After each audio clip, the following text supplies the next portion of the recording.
구약학자 존 깁슨이 말한 것처럼 오늘 봉독한 창세기 34장은 창세기 전체 가운데, 성경 전체 가운데 가장 암울한 스토리 중 하나입니다. 야곱의 딸 디나가 세겜 사람, 세겜 땅에 있는 하몰의 아들 세겜에게 강간을 당한 것입니다. 야곱의 아들들 디나의 오라버니는 분노를 금치 못하고 세겜을 비롯해서 그 성읍 남자들을 모두 살해합니다. 그리고 그것이 끝이 아니었어요. 죽은 시신에 달려들어 약탈을 합니다. 성읍에 있는 여인들과 자녀들을 마저 사로잡아 노략질을 합니다. 스릴러 범죄 영화에서나 나올 법한 일들이 바로 야곱의 가정과 그의 아들들에게서 일어난 것입니다. 야곱이 누구죠? 야곱은 하나님의 언약을 받은 사람입니다. 하나님의 약속의 믿음의 족장으로서의 그 역할을 감당하기 위하여 그가 그토록 하나님의 선택된 사람이었어요. 그런데 그의 가정에 이런 참혹한 일이 벌어졌다는 것, 그 사실만으로도 우리에게 너무나 당혹하게 합니다. 바로 앞선 33장에서 야곱은 극적인 형과의 에서와의 화해를 이루었습니다. 그는 아브라함에게 주어진 언약을 기억하고 세일이 아닌 세겜 땅에 거주하며 베크시타에 주고 산 그 땅에서 하나님을 예배했습니다. 그리고 야곱은 바로 그 다음 장 35장에 처음 하나님을 만났던 베델로 올라가 다시 하나님을 예배합니다. 33장에서 야곱이 하나님의 이름을 높이며 예배하고 35장에서 베델에서 하나님을 예배했던 이 두 예배 이야기 사이에 오늘 야곱의 가정에 끔찍한 사건이 끼어 있어요. 야곱 전체 스토리의 구성만을 봐도 이 본문의 이야기가 매우 어색해집니다. 여러분, 이 세겜 땅에 머물렀던 시간들이 약 한 10년 정도 머물게 되어지는데요, 야곱이 10년 동안 살면서 우리에게 교훈해 줘야 될 많은 이야기들이 있지 않았을까요? 하나님의 그 야곱의 아름다운 면을 우리에게 들려주기에도 부족할 텐데, 하나님은 이런 두 예배 이야기 사이에 끔찍한 야곱의 이야기를 우리에게 고스란히 들려준 것은 무엇일까요? 그 이유는 무엇일까요? 성경은 야곱의 아픔을, 그리고 야곱의 가정의 비극을 우리에게 숨김없이 들려주었어요. 그것도 아주 선명하게 말이죠. 네, 하나님은 야곱의 아름다운 면만 사랑한 것이 아니었습니다. 하나님은 야곱의 어두운 면도 사랑하십니다. 야곱의 성공도 사랑하시지만 하나님은 야곱의 실패도 사랑하십니다. 하나님은 우리의 믿음 좋은 모습도 사랑하지만 우리의 넘어짐도 약함도 하나님 여전히 그런 나를 사랑해 주시는 분인 것을 여러분 기억할 수 있기를 바랍니다. 하나님은 우리에게 이 아픔의 이야기를 통하여 무슨 메시지를 들려주고 싶으신 걸까요? 하나님은 이 고통의 비극의 이야기 속에 특별히 명절을 보내고 있는 우리에게 이 가정의 이 아픔의 이야기는 어떤 교훈이 있을까? 함께 묵상하면서 오늘 본문 속에 이 질문에 대한 답을 풀기 위해서 여러 모양으로 생각하고 묵상했는데요, 특별히 34장이 갖고 있는 독특한 이 장에서 나오는 특징 한 가지를 주목했어요. 그것은 바로 하나님의 침묵입니다. 야곱의 인생을 빚어가신 이는 하나님이십니다. 지금까지 하나님은 야곱이 태중에서 그의 어머니 뱃속에 있는 그 순간부터 그의 우여곡절의 시간까지 하나님께서 한 번도 그 인생에 나타나지 않은 적이 없었어요. 그가 때로 고민하고 어려울 때 하나님은 현연하셔서 그의 인생 가운데 찾아와 주시고 하나님 당신을 드러내어 주셨어요. 그런데 이상하죠? 야곱 인생의 가장 암울했던 이 34장 안에서만 그 어디에도 하나님이라는 단어를 찾아볼 수 없습니다. 창세기 전체 가운데 아브라함의 스토리에 유일하게 34장에만 하나님이 등장하지 않습니다. 하나님은 야곱을 잊으신 걸까요? 아니면 하나님의 부재가 있었기에 야곱의 인생에 이런 어려움이 있었던 걸까요? 야곱이 그토록 어려운 이 상황 속에서는 왜 하나님을 찾지 않았을까요? 그가 그토록 하나님께 부르짖고 매달렸던 그 순간이 있었는데 왜 자신의 인생의 비극적인 이 순간에서만 그는 하나님을 찾지 않았을까요? 왜 성경은 이 장면 속에 하나님의 침묵을 우리에게 나타내 주었을까요? 신명기 33장 9절에 보면 모세가 출애굽한 2세대들에게 지난 날을 우리의 걸어왔던 일들을 회상하면서 우리의 조상 야곱에 대한 이야기를 이렇게 설명합니다. 여호와의 분깃은 자기 백성이라 야곱은 그가 택하신 기업이로다. 여호와께서 그를 황무지에서 짐승이 부르짖는 광야에서 만나시고 호위하시며 보호하시며 자기의 눈동자같이 지키셨도다. 그리고 구체적으로 어떻게 지켰는지 이렇게 설명해요. 마치 독수리가 자기의 보금자리를 어지럽게 하며 자기의 새끼 위에 너풀거리며 그의 날개를 펴서 새끼를 받으며 그의 날개 위에 그것을 업은 것 같이 여호와께서 홀로 그를 인도하셨고 그와 함께한 다른 신이 없었도다. 그렇습니다. 야곱은 하나님이 택하신 기업입니다. 하나님은 한 번도 야곱을 떠난 적이 없다라고 설명합니다. 그가 홀로 광야에 있을 때도, 황무지와 같은 순간을 맞이할 때도 하나님은 자신의 크신 두 날개로 너풀거리며 그를 덮으셨다고 말합니다. 그리고 심지어 이렇게 말합니다. 하나님이 자기 눈동자를 지킨 것처럼 야곱을 지켰다라고 말합니다. 그런데 이상하죠? 오늘의 그런 극심한 자신의 고통 속엔 왜 야곱은 하나님을 만날 수 없었을까요? 하나님은 어디에도 야곱을 떠난 적이 없었는데 말이죠. 네, 그것은 야곱은 침묵 속에 말씀하시는 하나님의 메시지를 듣지 못했기 때문입니다. 침묵 속에서 말씀하시는 하나님이요. 오늘 사건을 한번 풀어보도록 하죠. 이 사건의 전말부터 한번 같이 보기 원하는데요. 1절의 말씀을 우리 다 함께 찾아 읽겠습니다. 함께 있습니다. 레아가 야곱에게 낳은 딸 디나가 그 땅의 딸들을 보러 나갔더니 레아와 야곱 사이에서 태어났던 디나가 그 땅의 딸들을 보러 나갔다. 히브리 문헌으로 전해져 오는 많은 책들 가운데 특별히 위경이라는 책들이 있는데요. 그 위경 중에 주빌리라고 하는 위경이 있는데 주빌리 30장 2절에 보면 그 히브리 유대 사람들은 이때 디나의 나이를 12세쯤 되었다라고 설명합니다. 초등학교 5학년이에요. 창세기 37장에 헤브론에서 요셉의 나이가 17이었더라 그랬으니까 이 세겜에 10년 동안 거주했던 정황들을 살펴보면 12살쯤 되었던 디나의 나이를 생각해 보면 그의 오라버니는 많아도 16입니다. 13살에서 16된 형제들은 세겜의 남자들을 다 살해하고 도륙했던 것이고 초등학교 5학년쯤 되었던 디나는 강간을 당한 것입니다. 갈대아 지역에서 태어났던 디나는 이 세겜 땅이 매우 궁금했겠죠. 호기심이 가득했겠죠. 하지만 디나의 그 행보는 그 땅의 남자들의 위협의 표적이 되었습니다. 당시 서금의 추장 역할을 해왔던 하몰의 아들 중 그 추장 역할을 했던 아들의 이름이 세겜이었어요. 여러분, 세겜 땅에 추장 역할을 했던 아들의 이름이 세겜이었어요. 그 말은 이 세겜이 갖고 있었던 그 고을의 지위와 역할과 그리고 그의 권위가 얼마나 대단했을지를 우리는 짐작하게 하는 대목입니다. 세겜은 자신의 지위와 자신의 힘으로 그 어린 소녀를 강간을 했습니다.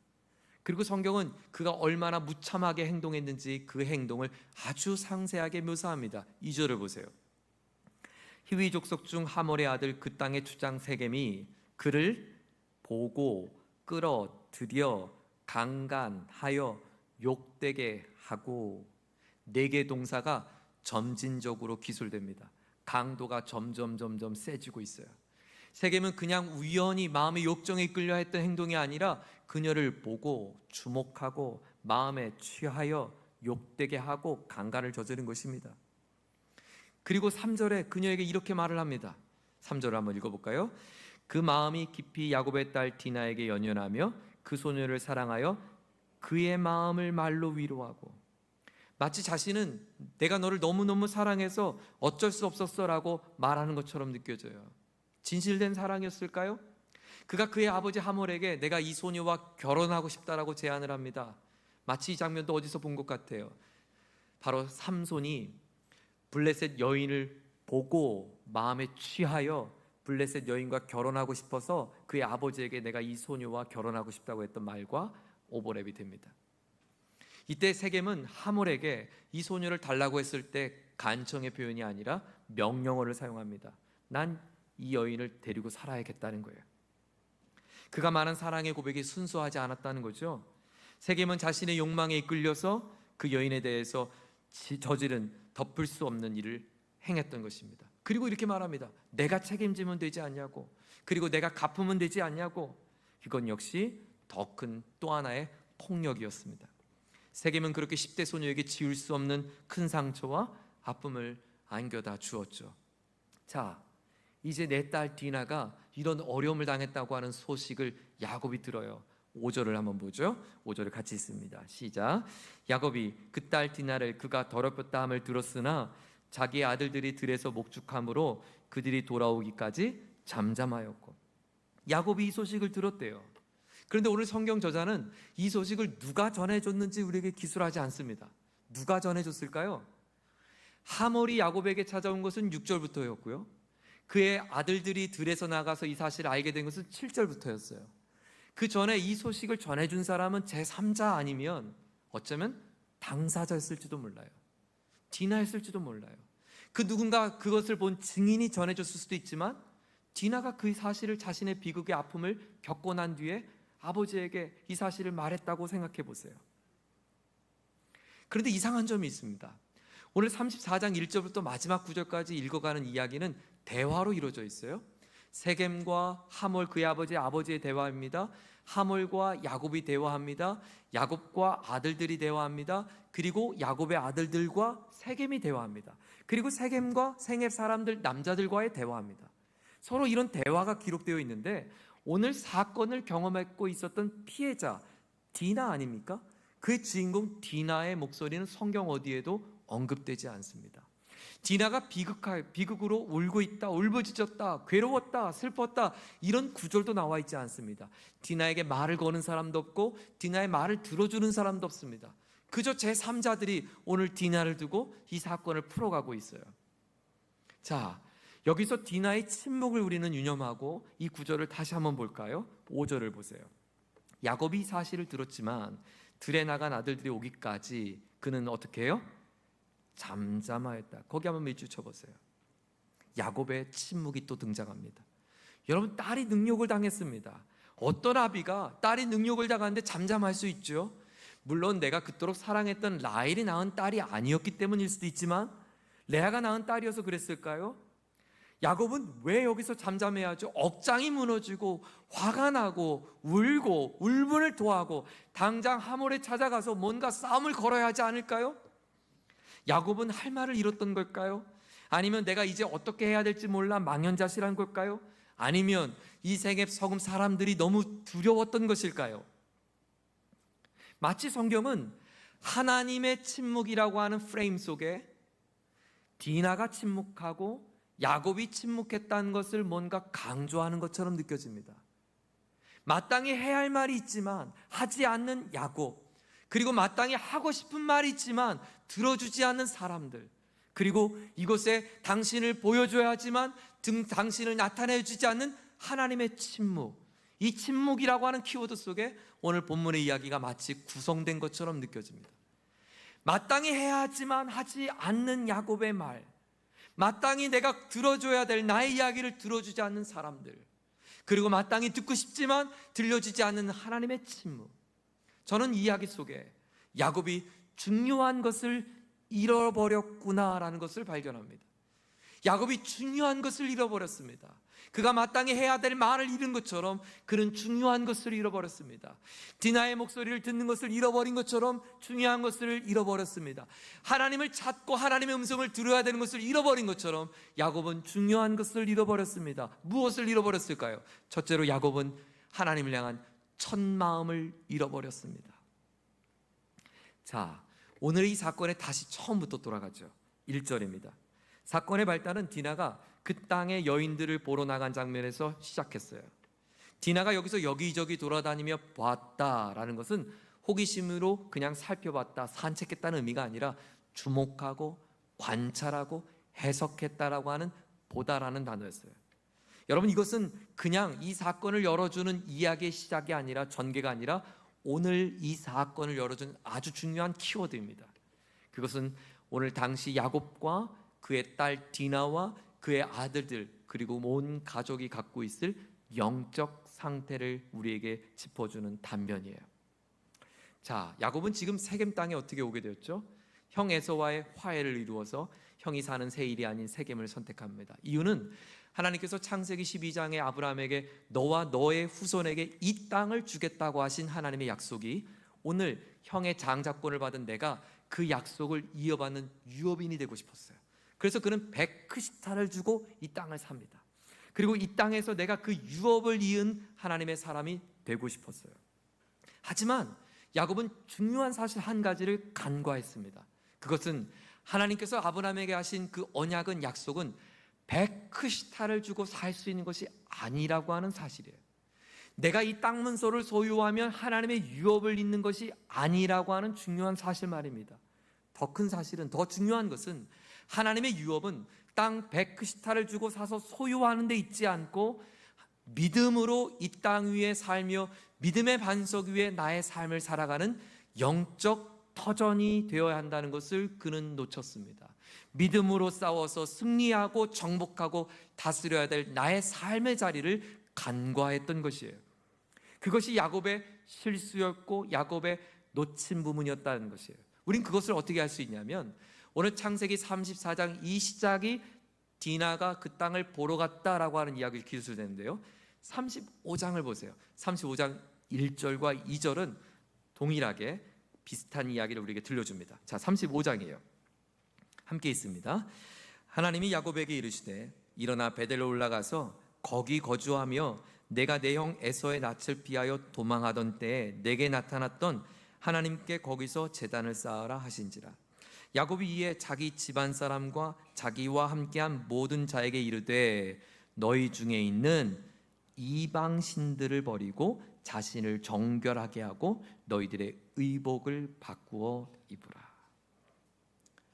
10여 년 동안 세겜 땅에 머물렀던 야곱과 그의 아들과 디나는 세겜 사람의 의복을 입고 있었습니다.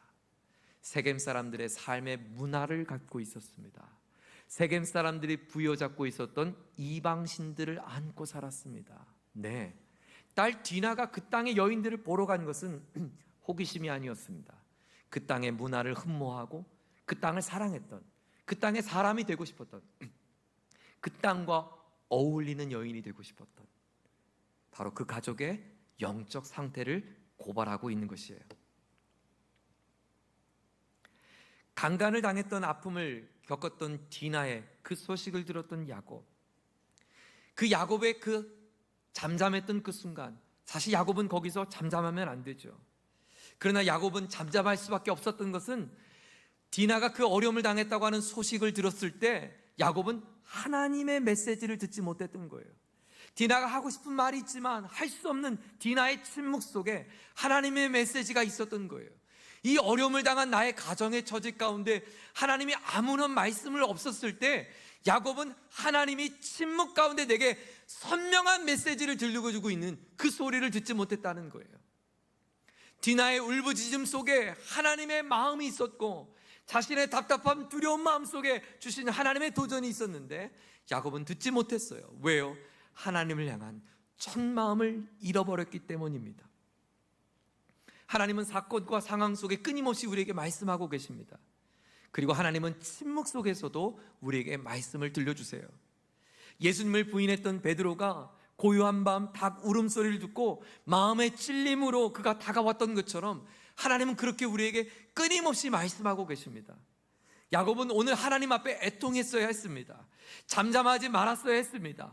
디나를 찾아가고 디나를 끌어안고 레와 함께 하나님 이 무너진 우리의 가정을 일으켜 살려달라고, 회복시켜달라고 애통했어야 합니다. 자녀들에게 아들들이 돌아오기를 기다리며 우리가 여기서 망했다, 이렇게 살면 안 되겠다, 우리 하나님의 은혜를 구하자고 부르짖었어야 합니다. 하지만 성경이 주목합니다. 야곱은 잠잠하였더라. 사랑하는 교회 여러분, 지금은 우리가 잠잠할 때가 아닙니다. 지금은 우리가 하나님께 울부짖어야 때입니다. 하나님 앞에 매달려야 할 때입니다. 고요한 지금은 하나님 앞에 마치 하나님이 잠잠히 있으신 것 같은 지금이야말로 우리는 하나님 앞에 매달려야 합니다. 오늘 내 삶에 어려운 처지를 만났을 때, 우리가 절망이 찾아왔을 때, 하나님 앞에 예배할 힘이 없을 때, 내 지금은 당신이 울부짖어야 할 때입니다. 하나님의 목소리가 들리지 않을 때, 하나님의 손길이 보이지 않을 때, 여러분 그 첫 마음을 회복할 때입니다. 하나님 앞에 찬송을 불러도 내 가슴이 뛰지 않을 때, 그때는 우리가 잃어버린 첫 마음을 되찾아야 할 때입니다. 내가 몸낸 교회에서 봉사하고 섬기는데 그것이 기쁨이 아니라 의무로 다가올 때, 그때는 우리가 하나님의 은혜를 다시 찾을 때입니다. 내가 하나님을 사랑해야 되는데 내 마음이 강박해졌을 때, 그래서 하나님을 사랑하는 마음도, 사람을 사랑하는 마음도, 세상을 바라보는 나의 시선도 결코 아름답지 않을 때, 그때는 당신이 잠잠할 때가 아닙니다. 울부짖어야 때입니다. 하나님께서 이번 가을 우리 교회에 다시 기회를 주셨습니다. 부흥 집회를 통하여 한 사람 한 사람 영혼이 주님 앞에 울부짖을 수 있는 기회를 주셨습니다. 사랑하는 교우 여러분, 간절히 요청합니다. 하나님 은혜를 사모하고 주 앞에 나와 구하십시오. 구하는 자에게, 나를 찾는 자에게 주님이 만나 주신다고 했습니다. 하나님, 가난한 심령 가운데 주께서 그 마음을 만져주십니다. 여러분의 첫사랑, 주님을 향한 뜨거운 사랑, 이전에 과거에 내가 젊었을 때 주님을 사랑했던 과거 얘기 그만하고 오늘 지금 하나님의 그 풍성한 은혜가, 과거를 뛰어넘는 하나님의 넘치는 은혜가 여러분의 삶의 자리에 넘치기를 주의 이름으로 축원합니다. 이번 부흥 집회가 우리 영혼이 살아나고 우리 가정이 살아나는 복의 은혜의 자리가 될 줄 믿습니다. 야곱의 가정에 찾아왔던 비극은 우연이 아니었습니다. 하나님을 향한 첫 마음을 잃어버린 결과였습니다. 둘째로 야곱은 무엇을 잃어버렸을까요? 그의 가정은 무엇을 잃어버렸을까요? 두 번째로 야곱과 그의 가정은 하나님 향한 거룩함을 잃어버렸어요. 자, 7절의 들에서 돌아온 야곱의 아들들이 이 안타까운 소식을 듣습니다. 내 누이가 당했을 고통, 내 누이가 당했을 비참함, 그것이 분노를 억누르지 못합니다. 야곱과 너무 대조적이죠. 야곱은 이렇게 분노를 했어야 했습니다. 형제들은 분노합니다. 이때 하몰이 찾아와 후한 제안을 합니다. 어떤 것을 요구하든 다 들어주고 무엇을 요구하든 다 줄 테니 이 세겜이 그토록 원하니 당신의 딸을 주시오. 여러분, 상식적으로 지금 내 아들이 이런 끔찍한 일을 벌였으면 그 당사자 아버지를 만났으면 뭐부터 해야 돼요? 용서를 구해야죠. 사과를 해야죠. 어디에도 사과가 나오지 않습니다. 이것은 마치 그 아버지, 그 아들 똑같이 내가 당연한 것처럼 말을 해요. 야곱의 아들들은 이것이 순수한 제안이 아니라는 것을 알았어요. 그리고 중요한 것은 복수하고 싶었어요. 그래서 세겜과 세겜 성읍 남자들에게 내가 이 제안을 받는 조건으로 당신들도 우리처럼 할례를 행하라고 역제안을 합니다. 이건 피해 복수를 위한 야곱의 아들들의 속임수죠. 그 속임수도 한번 볼까요? 13절을 같이 읽겠습니다. 야곱의 아들들이 세겜과 그의 아버지 하몰에게 속여 대답하였으니 이는 세겜이 그 누이 디나를 더럽혔습니다. 야곱 그 아버지의 또 그 아들이에요. 야곱이 속이는 자였는데 아들들도 똑같이 거짓말합니다. 피는 못 속이는 것 같아요. 그런데 문제는 거짓말만이 아니었어요. 그 내용이 더 심각했어요. 할례를 제안해요. 여러분, 할례는 무엇입니까? 할례는 하나님께서 아브라함에게 하셨던 첫 번째 사인이었어요. 너희가 하나님의 존귀한 백성됨을 나타내는 증표로 나의 언약을 세우라고 했어요. 우리 그 장면도 한번 볼까요? 창세기 17장 9절을 한번 펴보겠습니다. 창세기 17장 9절이에요. 함께 있습니다. 하나님이 또 아브라함에게 이르시되 그런즉 너는 내 언약을 지키고 내 후손도 대대로 지키라. 너희 중 남자는 다 할례를 받으라. 이것이 나와 너희와 너희 후손 사이에 지킬 내 언약이니라. 너희는 포피를 베어라. 이것이 나와 너희 사이의 언약의 표징이니라. 할례는 하나님의 백성됨을 나타내는 소중한 표식이었어요. 이 땅에 우리가 살지만 이 땅과 구별된 삶으로 살겠노라고 다짐했던 표식이었어요. 이 아름답고 거룩한 표식은 아브라함이 제안한 것이 아니라 하나님이 직접 제안해 주신 거예요. 그런데 야곱의 아들들은 그 하나님의 선물을 자신의 피해 복수를 갚으는데 사용했다는 것이에요. 그것도 거짓말로 말이죠. 만약 이것이 거짓말이 아니다 하더라도 이것이 할례를 행하면 내 딸을 주겠노라고 하는, 내 동생을 주겠노라고 하는 그들의 통혼의 제안을 받아들인 것입니다. 이미 세겜 사람과 어울려 살 마음이 다 열려 있었던 거예요. 무엇을 말할까요? 그들은 잃어버렸습니다. 무엇을 잃어버렸습니까? 하나님 향한 거룩성을 잃어버렸습니다. 할례를 행함과 동시에 딸 디나를 줬겠죠. 그리고 할례를 받는 셋째 날 그들이 힘겨워할 때 기습을 해서 그 남자들을 다 살해하고 디나를 데려오고 그리고 거기에 있는 모든 것을 약탈합니다. 피범벅이 됩니다. 사랑하는 교회 여러분, 우리는 지난주 야곱이 에서와의 극적인 화해를 이룬 뒤 가나안을 당도하고 그는 하몰의 아들들에게서 베크시타를 주고 바로 이 땅을 샀습니다. 그리고 이 땅에서 그는 제단을 쌓고 하나님을 예배했습니다. 이렇게 말이죠. 여호와 이름을 불렀어요. 엘로에 이스라엘. 하나님은 이스라엘의 하나님이십니다. 이스라엘은 야곱의 또 다른 이름이죠. 하나님은 나의 하나님 맞습니다 라고 하는 신앙의 고백을 드렸습니다. 그런데 야곱은 어쩌면 그 세겜 땅에서 올려드린 그 예배 한 번만 예배했는지도 모르겠어요. 하나님이 원하시는 예배는 바로 그 성읍 베크시타에 주고 산 제단에서 엘로에 이스라엘이라고 외치는 그 예배가 아니라 바로 세겜 땅에서 살게 될 10여 년의 시간 속에서 삶으로 드려질 예배를 원했을 거예요.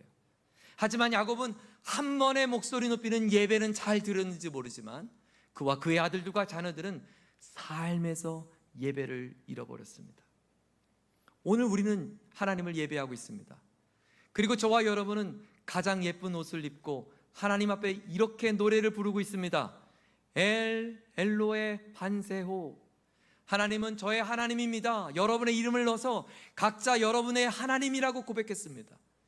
그러나 어쩌면 사랑하는 교회 여러분, 하나님은 오늘 저와 여러분이 드려진 이 한 시간 안에서의 예배를 원하는 것이 아니라 오늘 여러분의 가정에서 그 예배를 보고 싶을는지 모릅니다.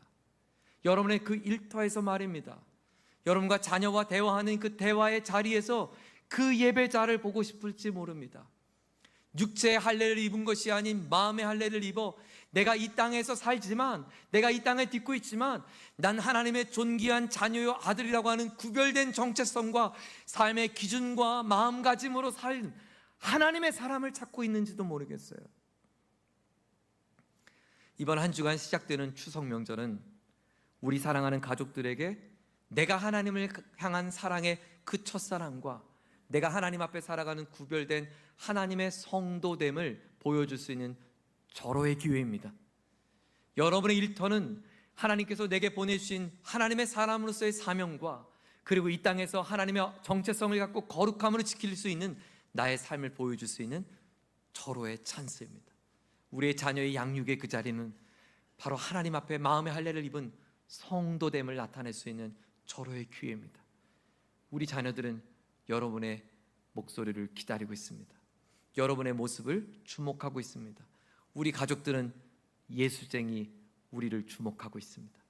사랑하는 교회 여러분, 하나님께서 저와 여러분에게 허락하신 귀한 삶의 자리에서 하나님 주신 첫 마음 가지고 그리고 내게 주신 마음의 할례를 입은 거룩한 적색성을 가지고 이 땅에서 하나님과 약속된 아름다운 삶을 걸어갈 수 있는 존귀한 주의 백성 되기를 주의 이름으로 축원합니다.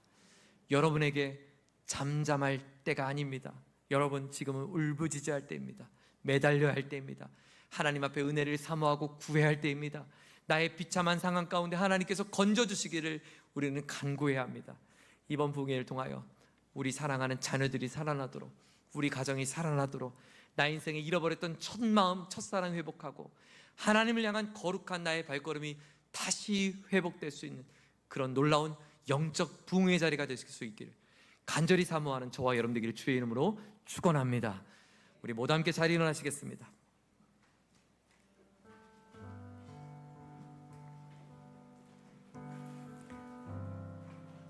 사랑하는 교회 여러분, 여러분의 마음은 지금 뛰고 있습니까?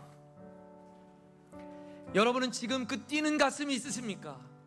엘로에 이스라엘 외쳤던 그 아름다운 제단 한 번의 예배가 아니라 하나님이 보고 싶으신 예배의 삶에서, 우리의 가정에서, 우리 일터에서 정말 예배자로 살고 있습니까?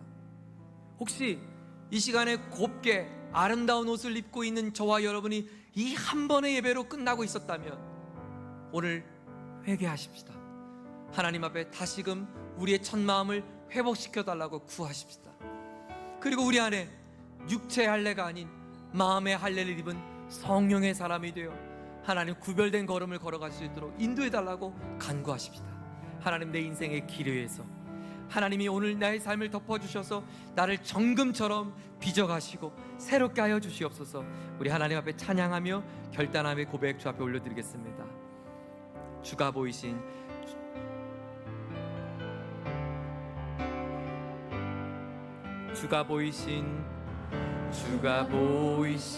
생명의 길, 나 주님과 함께 상한 마음을 들이며 주님 앞에 나가리. 나의 의로움이 되신 주, 그 이름 예수, 나의 길이 되신 이름 예수. 다시 한번 고백할까요? 주가 보이신 생명의 나 주님과 함께 상한 마음 들이며 그 비참한 마음, 그 알 수 없는 답답한 마음 주님께 올려드립니다. 나의 의로움이 되신 주, 그 주님 앞에 맡겨드리시다.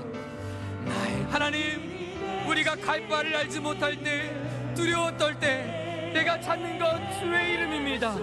주님, 나의 걸음을 인도하옵소서. 나의 길 오직 그가 나시나니, 나를 발견하신 후에 내가 정금같이 주님께 나보리라. 나의 길 오직 그가 시나니, 나의 길 오직 그가 나시나니, 나를 발견하신 후에 내가 정금같이. 우리 마지막으로 고백할 때 주님 앞에 손을 들어 고백해 볼까요? 나의 길 오직 그가 시나니, 나의 길 오직 그가 시나니, 나를 발견하신 후에 내가 정금같이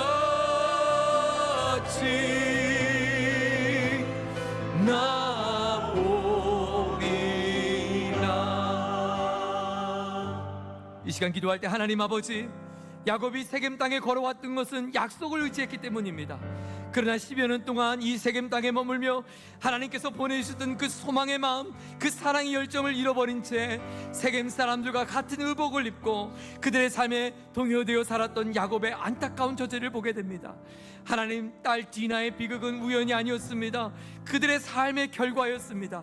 하나님이 함께 하심에도 하나님을 찾지 않았던 결과였고, 하나님의 침묵 가운데 말씀하신 하나님의 음성에 귀를 기울이지 못했던 결과였습니다. 하나님 아버지, 우리에게 야곱이 듣지 못했던 하나님의 음성이 아니라 선명한 하나님의 음성을 날마다 듣게 하여 주시옵소서.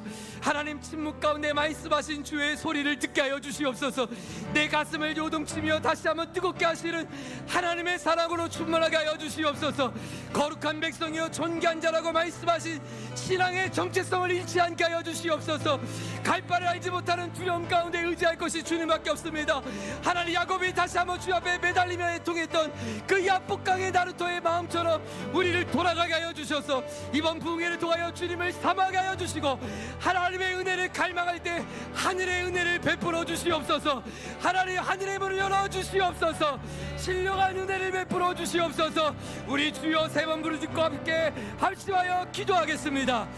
주여, 주여, 주님. 하나님 아버지, 안타까운 야곱의 인생의 이야기는 바로 하나님 아버지의 답답한 마음이었고, 우리에게 도전해 주시는 하나님의 슬픔의 이야기였습니다. 하나님, 눈동자같이 지켜주시는 야곱의 인생의 이 비참한 이야기는 바로 하나님의 부재가 아니었습니다. 하나님의 임재를 느낄 수 없는, 하나님의 손을 놓치고 살아갔던, 하나님 지난 10년의 시간 동안 세상과 기웃거렸던 야곱과 그의 가족들의 안타까움이었습니다. 하나님 아버지, 빼앗겼던 우리의 딸들을 돌아오게 하여 주옵소서. 되찾게 하여 주옵소서. 우리 아들들을 되찾게 하여 주시옵소서. 우리 신앙에 잃어버렸던 열정을 되찾게 하여 주옵소서. 하나님, 우리 안에 눈물을 되찾게 하여 주옵소서. 첫사랑을 되찾게 하여 주시옵소서. 첫마음을 되찾게 하여 주시옵소서. 주님을 향한 가슴 뛰는 마음, 가슴 설레는 사랑의 마음, 하나님 결단과 다짐했던 아름다운 마음 회복시켜 주시옵소서. 우리의 눈물을 잃어버렸습니다. 찬양을 잃어버렸습니다. 감사를 잃어버렸습니다. 내 마음 속에 살아갑니다. 하나님의 가정의 추억도 아름다움도 잃어버렸습니다. 하나님, 슬픔과 어려움에 노래하여서 우리에게 근심이 덮었고 우리에게 슬픔이 덮었습니다. 돌아가게 하여 주옵소서. 되찾게 하여 주옵소서. 베델로 초대하신 주님, 우리 은혜 자리로 불러주셔서 그 은혜 앞에 서게 하여 주옵소서. 하나님 아버지, 우리 사랑하는 교우들, 이 땅의 삶이 곤고하고 힘에 겨워 이 땅의 기준과 그 표준으로 살게 되어서 점점 하나님을 향한 신앙의 열정도 잃어버린 채 무딘 마음으로 살아가 답답한 마음 가운데 있진 않습니까? 하나님, 찬양을 잃어버리진 않았습니까? 하나님의 복된 가정을 선물해 주셨는데 가정의 웃음이 사라지고 가정의 기쁨이 사라지고 내겐 소중한 일터를 주셨는데 그 일터 가운데 사명이 사라지고 오늘 하루하루 내게 소중한 삶을 주셨는데 무기력한 채 하나님 슬픔 중에 살고 있진 않습니까? 하나님, 야곱의 가정을 하나님 이 사건을 통하여 다시 빚어가시고 베델에서 야곱을 부르시며 깨우쳐 주었던 것처럼 하나님, 우리를 살아나게 하여 주시옵소서. 잃어버렸던 자녀도 되찾게 하여 주시옵소서. 잃어버렸던 신앙의 열정도 되찾게 하여 주시옵소서. 잠잠했던 우리의 입술에 다시 한번 기도가 채워주고 눈물이 채워주고 감격이 채워지는 찬송으로 채워주시옵소서. 하나님, 무기력함에서 떠나가게 하여 주시고 하나님, 우울함에서 떠나가게 하여 주시고 하나님, 슬픔 대신 제 대신 화관을 주시는 하나님의 은혜가 임하게 하여 주시옵소서. 하나님 아버지, 우리가 입어야 될 의복이, 우리가 가져야 될 하나님의 거룩함이 하나님 이 땅의 것으로 빼앗겨 있지 않습니까? 하나님, 나의 빈 그물, 나의 빈 배 위에 나의 그물을 던져들고 주님 앞에 엎드려 주여, 나는 죄인이로소이다, 나를 떠나소서 간청했던 베드로의 심령처럼 나의 연약함을 인정하고 고백하며 주께서 나의 삶을 다스려 주기를 간구할 수 있는 우리가 되기를 원합니다. 하나님, 이번 명절 가족들을 만나는 우리 교우들의 그 걸음을 축복하여 주시고 때로는 어렵고 힘들고 아픔의 상황 속에서 가족들을 마주할 때 하나님, 그때 하나님이 나를 눈동자처럼 지켜준다고 하는 말씀을 부여잡고 하나님, 승리하는 우리 모든 교우들 되게 하여 주옵소서. 하나님, 특별히 우리 교우들 가운데는 며칠 전, 바로 불과 얼마 전 부모님을 여인, 하나님, 그래서 이 명절이 그 어느 때보다 더 슬픔 속에 있을 교우들도 있을 것입니다. 먼저 떠난 우리 가족들을 생각하며 부모님과 가족들과 마주할 수 없는 그 슬픔에 하나님, 남은 가족들이 그런 애잔한 마음으로 만나고 있을는지도 모릅니다. 만나고 싶지만, 해외에 있고 멀리 떨어져 있어 손잡고 싶지만, 같이 안고 싶지만 그럴 수 없는 처지의 가정도 있을 줄 압니다. 하나님, 무엇보다도 가정이 깨어짐을 인하여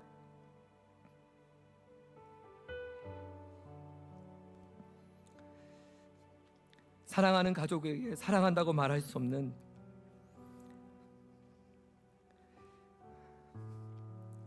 가련한 교우들이 있습니다. 하나님, 저들의 아버지가 되어주시는 주님께서 안아주시고 하나님이 우리에게 헤아릴 수 없는 슬픔 중에도, 발견할 수 없었던 아픔 속에도 위로해 주시고 손잡아 주시는